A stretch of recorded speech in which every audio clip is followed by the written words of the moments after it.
Mas se os irmãos estiverem ouvindo aí, tá bom. Gênesis, João 3, verso 16.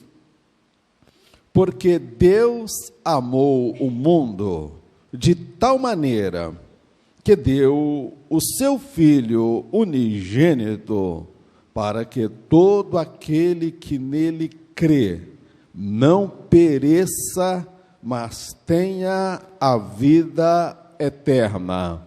Acho que está ali, eu gostaria de deixar o irmão do projetor que deixasse aquele texto ali. Vamos ler juntos? Porque Deus amou o mundo de tal maneira que deu seu Filho unigênito, para que todo aquele que nele crê não pereça, mas tenha a vida eterna. Amém. Podem assentar. É bênção de Deus estar aqui com os irmãos. E o tema desta mensagem que eu quero propor para os irmãos é: o amor de Deus não anula a realidade do inferno. É um tema chocante. Nós lemos que Deus amou o mundo de tal maneira que deu seu Filho unigênito para que todo aquele que nele crê não pereça, mas tenha a vida eterna. Para algumas pessoas, elas gostariam que Deus tivesse escrito o seguinte: e Deus amou o mundo de tal forma e de tal maneira que Ele deu o seu Filho unigênito, para que não mais existisse o inferno e nem o lago de fogo eterno. Observa que o amor de Deus, ele não anula a realidade do inferno. O amor de Deus, ele impede o homem de perecer no inferno. Amém, querido? Alguém pode ser amado por Deus e ainda assim, ao findar da sua história, perecer no inferno. Estou falando para pessoas que aqui se encontram, que professam a fé no Senhor Jesus, mas eu quero te levar, no decorrer desta mensagem, a pensar a qualidade de fé que você vive, porque a realidade do amor de Deus, ela não anula a realidade do inferno. E posso afirmar que há muitas pessoas que vão para o inferno que não deveriam ir para lá, porque são alvos do amor de Deus. Mas, irmão Mauro, como Deus pode amar alguém e esta pessoa, ainda sendo amada por Deus, ser lançada no inferno? Nós temos dificuldade de compreender amor e justiça. Nós entendemos que amor é liberdade para deixar o outro fazer tudo o que quer, sem limites e sem restrições. Isso não é amor. Isso aí, meu querido, é tornar a pessoa uma pessoa perdida, pervertida. Amor é estabelecer limites na vida da pessoa, para que ela não se perca, para que ela não se torne algo insuportável. Então Deus, Ele ama o ser humano, mas através da sua palavra, Ele estabeleceu leis, princípios, que vêm reger a vida do homem. No livro de Jeremias, no capítulo 3, no capítulo 1, no versículo 5, Deus disse para Jeremias: Jeremias, antes que você existisse, eu já te conhecia. E antes que você saísse do ventre ou da barriga da sua mãe, eu te santifiquei, eu te consagrei, às nações eu te dei por profeta. Quando nós olhamos o amor de Deus, nós compreendemos que Deus já nos amava quando nós ainda nem sequer existíamos. Deus já nos havia separado para um propósito específico. Ninguém vem a este mundo para ser ladrão. Ninguém vem a este mundo para ser adúltero. Ninguém vem a este mundo para ser homicida. Ninguém vem a este mundo para ser pedófilo. Ninguém vem a este mundo para causar tragédia. Deus criou homens com propósitos específicos, visando o projeto na vida dele e a salvação oferecida em Cristo Jesus. Se eu acreditasse de forma diferente, eu teria que ser levado a acreditar na predestinação. O que é a predestinação? É uma teoria e não uma teologia. É um postulado de alguns teólogos que acreditam que Deus destinou uns para o céu e destinou outros para o inferno. Eu pergunto para você que está aqui nessa noite, onde estaria o amor de Deus se ele decidisse levar Jeremias para o céu e mandar Saul para o inferno? Se ele decide mandar alguém para o céu e decide mandar Adolf Hitler para o inferno? O amor de Deus, ele é igual. E a Bíblia afirma que Deus já nos amava quando éramos pecadores. Deus não passou a te amar quando você passou a ser da Assembleia de Deus. Deus não passou a te amar quando você largou o brinco. Deus não passou a te amar quando você largou o forró. Deus não passou a te amar quando você largou as drogas. Deus não passou a te amar quando você abandonou aquela vida de miséria. Ele já te amava. Qual que é a diferença então, irmão Mauro? A diferença é que ele te amava e você se rendeu a este amor. Deus ama a todos de forma indistinta. O texto diz: Deus amou o mundo de tal maneira. O que é isso de tal? Porque não há algo para ser comparado, não tem como expressar o amor de Deus para com o mundo. Ai, irmão Mauro, mas que mundo é esse? A Bíblia fala que o mundo jaz no maligno, mas aqui a Bíblia não está se referindo ao mundo cosmos. Aqui Deus está se referindo a pessoas.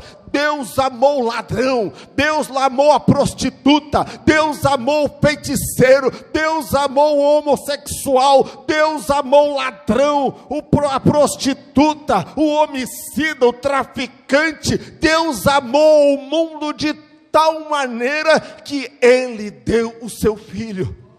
Ele não deu o Filho dele para pessoas boas. Ele não deu o Filho dele para pessoas justas. Ele não deu o Filho dele para pessoas corretas. Ele deu o Filho dele para pessoas problemáticas.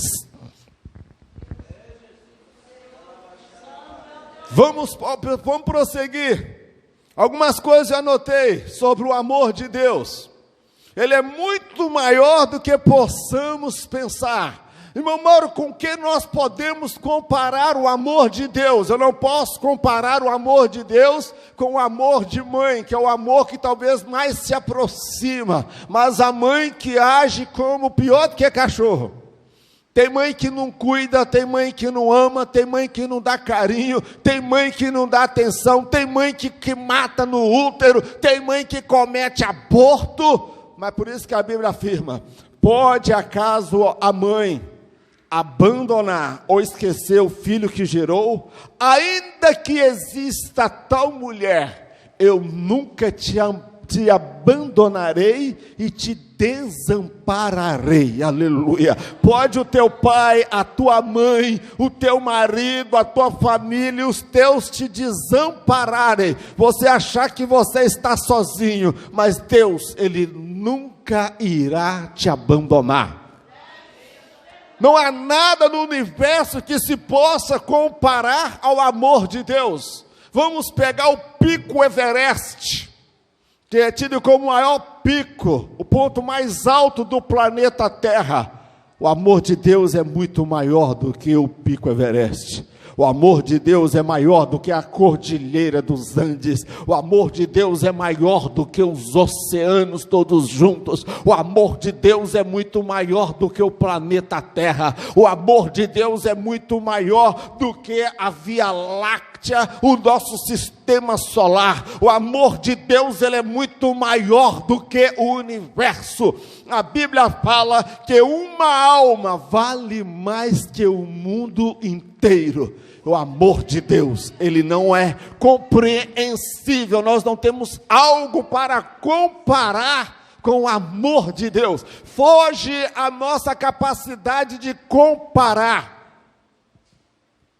Outra questão relacionada ao amor de Deus, ele foge à nossa razão.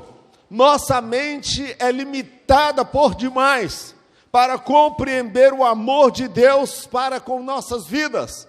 Nem sempre este amor pode ser percebido pelos nossos sentidos.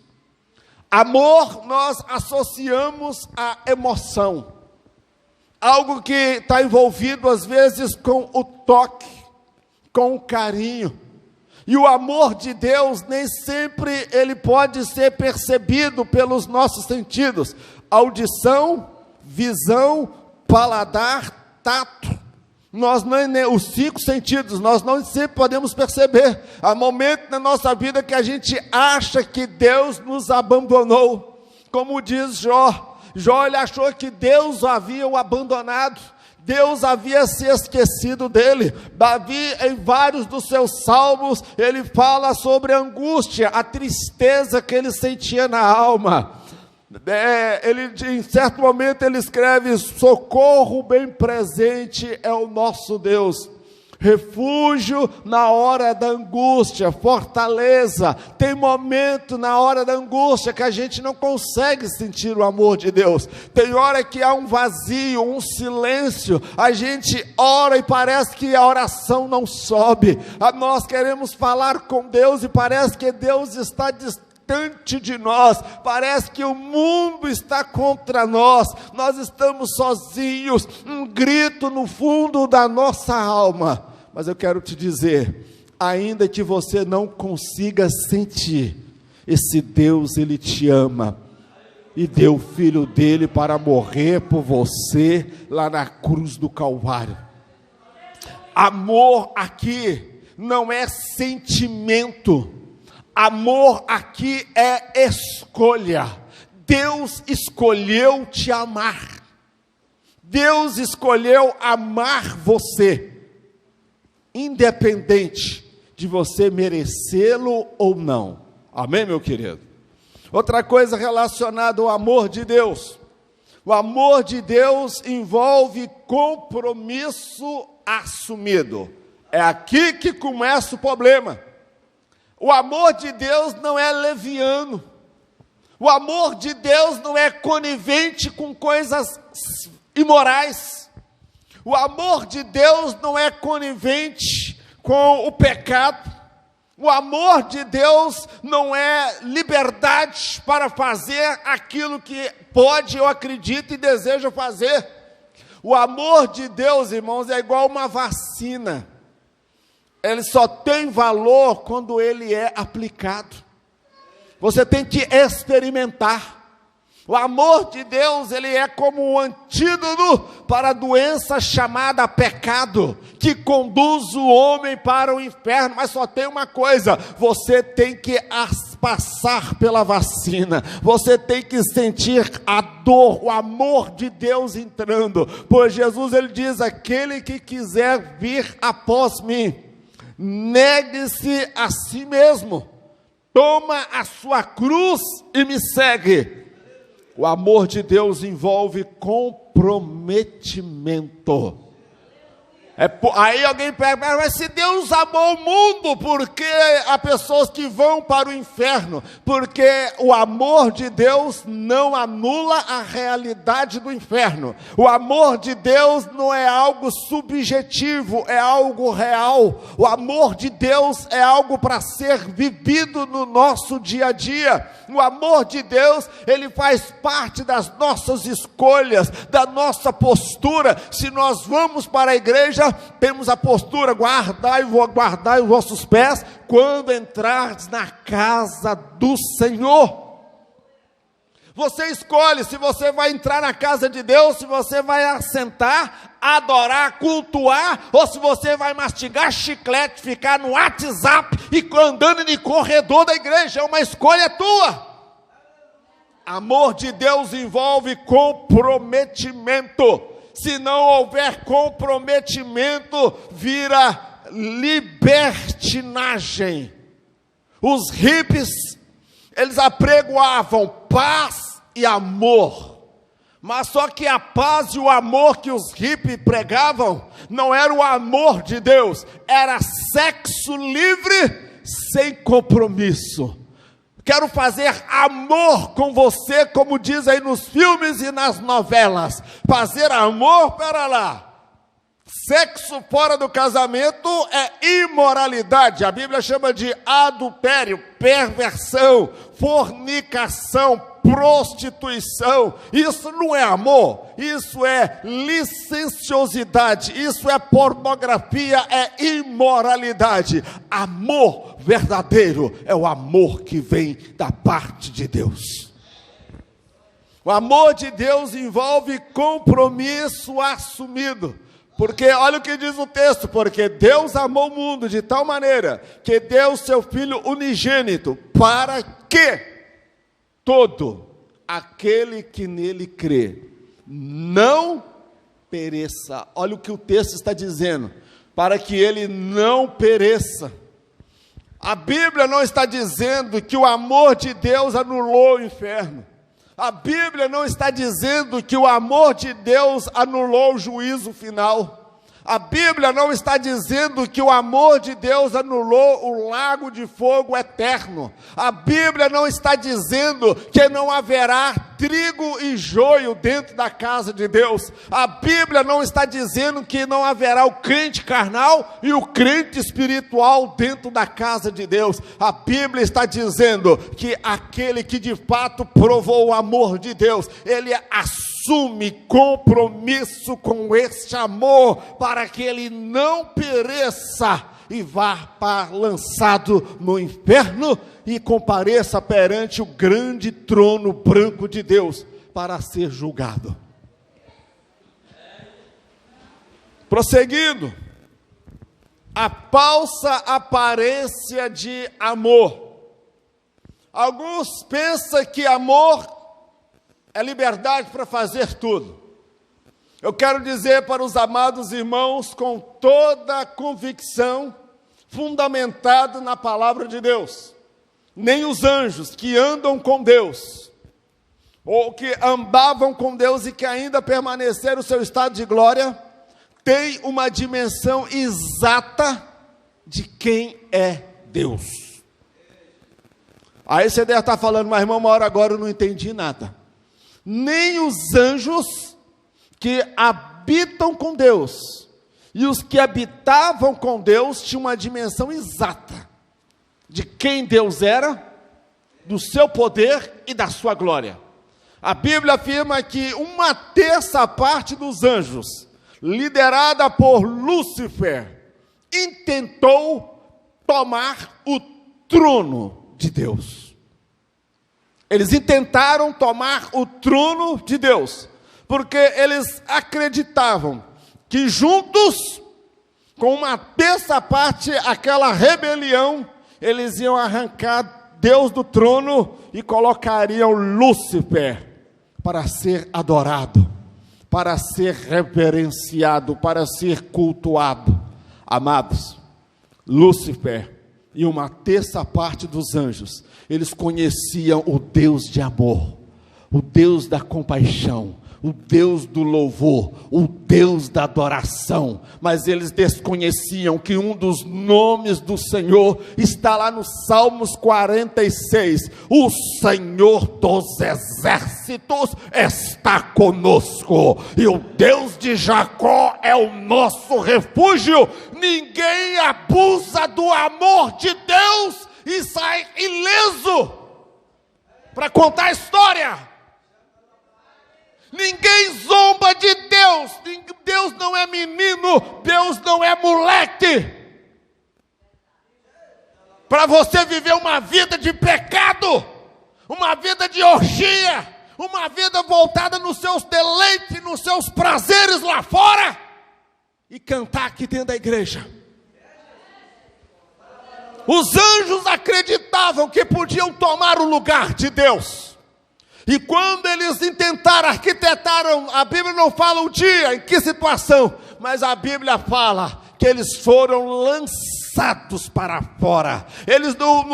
Os anjos não falaram, por gentileza, Senhor Lúcifer, queira se retirar do ambiente. Não, eles não saíram de boa vontade, foram lançados. Isso fala de poder coercitivo. A Bíblia afirma que o arcanjo Miguel liderou os anjos e colocou uma terça parte dos anjos do lado de fora. Eu penso que a primeira vez que se perguntou, mas cadê o amor de Deus?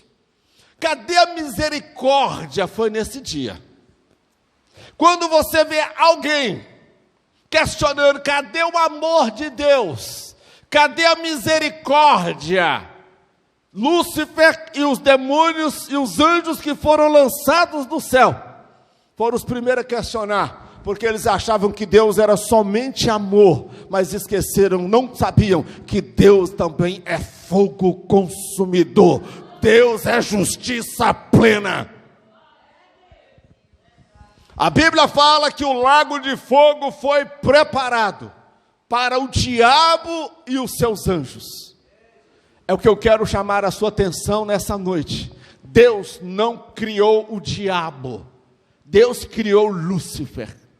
Mas o afastamento de Deus o tornou o ser mais tenebroso, um ser cheio de ódio, cheio de maldade. Veio com sede para destruir o homem, que é a imagem de Deus.